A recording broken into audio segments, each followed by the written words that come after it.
নমস্কার বন্ধুরা, ভক্তের আরাধনা চ্যানেলে আপনাদের সবাইকে স্বাগত। বন্ধুরা, আমরা সবাই জানি সীতাহরণের জন্য মহাপরাক্রমশালী রাবণ ভগবান রামের হাতে বধ হয়েছিল। কিন্তু বাস্তবে রাবণ বধের নেপথ্যে যে কারণ ছিল তা হলো দেবী লক্ষ্মীর অভিশাপ। কী কারণে দেবী লক্ষ্মী রাবণকে অভিশাপ দিয়েছিল সেটি এই কাহিনীর মাধ্যমে আপনাদের সামনে উপস্থাপন করব। উমার তপস্যা হিন্দু পুরাণের একটি জনপ্রিয় কাহিনী। সতী জন্মান্তরে হিমালয়ের ঘরে কন্যারূপে জন্ম নিয়ে শিবকে পতিরূপে পাওয়ার জন্য কঠোর তপস্যা করেছিলেন। স্কন্দ পুরাণ থেকে জানা যায় নারায়ণকে পেতে লক্ষ্মীও একই রকম তপস্যা করেছিলেন। রামায়ণের গল্প অনুযায়ী শ্রীরামচন্দ্র সীতাহরণের অপরাধে বধ করেছিলেন লঙ্কাপতি রাবণকে।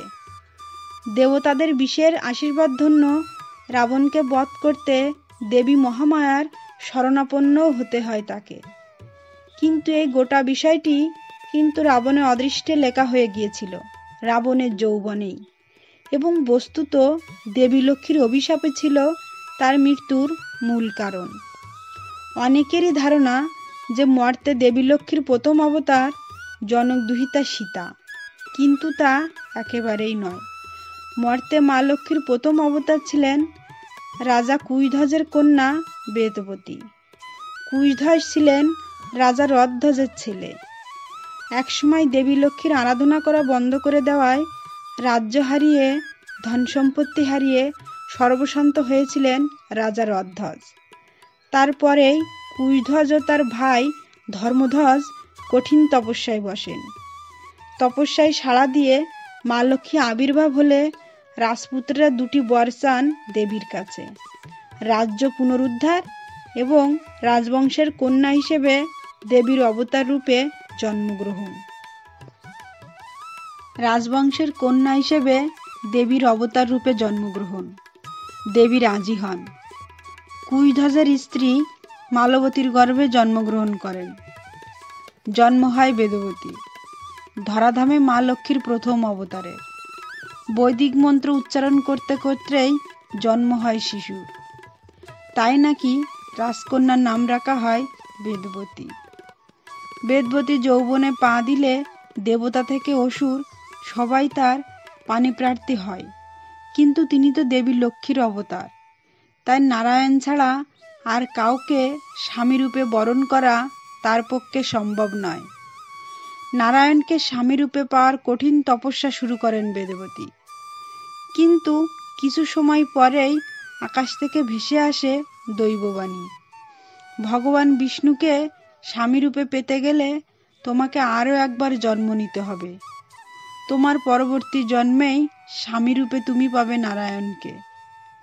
দৈববাণী শুনেও তপস্যা চালিয়ে যান বেদবতী। একদিন পুষ্পকে চড়ে ভ্রমণে বেরিয়ে তপস্যারত বেদবতীকে দেখতে পান লঙ্কাপতি রাবণ। তখন তিনিও সদ্য যুবক। বেদবতীকে নানা রকম প্রলোভন দেখান রাবণ, কিন্তু তা সত্ত্বেও তপস্যা অবিচল থাকেন রাজকন্যা। রাবণ ধৈর্য হারিয়ে তার চুল ধরে টেনে নিয়ে যাওয়ার চেষ্টা করেন। ক্রুদ্ধ বেদবতী তখন অভিশাপ দেন রাবণকে: দুরাত্মা, তোর এত বড় সাহস! তুই আমার শরীরকে অপবিত্র করিস। এবার আমি আমার নশ্বর দেহ পরিত্যাগ করব। আমি আবারও এক ধার্মিক মর্তবাসীর কন্যা হিসেবে জন্মগ্রহণ করব, এবং আমি হব তোর মৃত্যুর কারণ।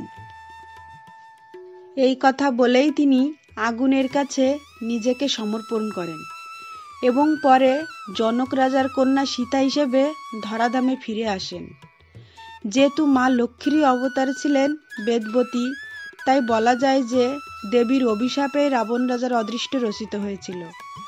না হলে জনক রাজার কন্যা হিসেবে পুনর্জন্মও হতো না এবং রাম রাবণের যুদ্ধও বাধ্য না। বন্ধুরা, এরকম আরও ভালো ভালো অজানা পুরাণ কাহিনী পেতে আমার এই চ্যানেলটিকে লাইক ও শেয়ার করবেন। ঈশ্বর আপনাদের মঙ্গল করুক।